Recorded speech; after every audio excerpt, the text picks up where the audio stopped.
পালং শাক তো আমরা অনেকেই অনেকভাবে খেয়েছি, তবে আজকে আমরা পালং শাক একটু অন্যভাবে ট্রাই করব। পালং শাক কিন্তু আমাদের স্বাস্থ্যের জন্য অনেক উপকার। এটি আমাদের রোগ প্রতিরোধ ক্ষমতা বাড়াতে সাহায্য করে। এছাড়াও পালং শাকে রয়েছে ভিটামিন এ, সি এবং কে। এটি আমাদের দৃষ্টিশক্তি বাড়াতেও সাহায্য করে। এটা তো আমরা সবাই জানি যে সকল প্রকার শাকে আয়রন রয়েছে, যা আমাদের স্বাস্থ্যের জন্য খুবই খুবই কার্যকরী। একটি শাকের মধ্যে যদি এত প্রকার উপকার থাকে তাহলে আমরা কেন এটা ট্রাই করছি না। তবে চলুন আজকের ভিডিও এখানেই শুরু করা যাক।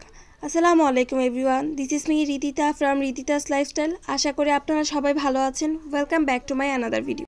ভিডিওর প্রথমেই বলেছিলাম ডিরেক্ট পাকোড়া বানাবো না, তবে পাকোড়ার মতোই কিছুটা। প্রথমে একটি প্লেটে সবগুলো মশলা সুন্দর করে সাজিয়ে নিয়েছি, এতে করে আমার সবগুলো কাজ করতে খুব সাহায্য হয়।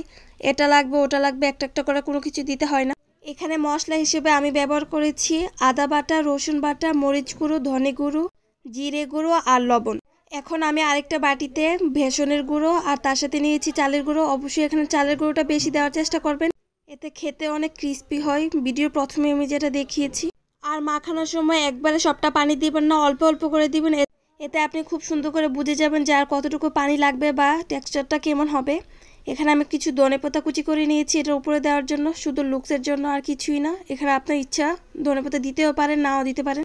বেসনটা মাখানোর পর কিছুটা দেখতে এমন হবে, না বেশি পাতলা না বেশি ঘন। এখানে আমি একটা ফ্রাইং প্যান নিয়ে তেল দিয়ে দিব।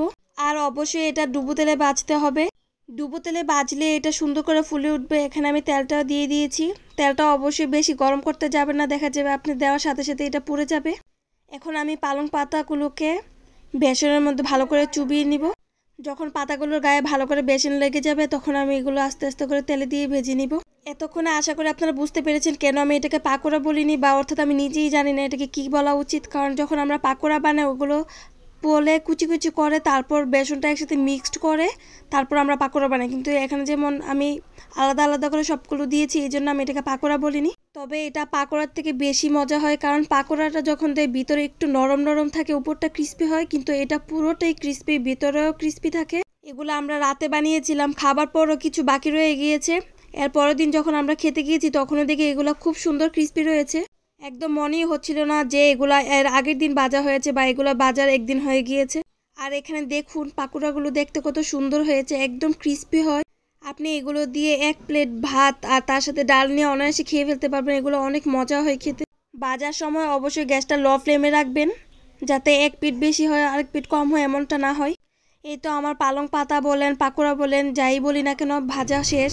আওয়াজ শুনে নিশ্চয়ই বুঝতে পেরেছেন কতটা ক্রিস্পি হয়েছে।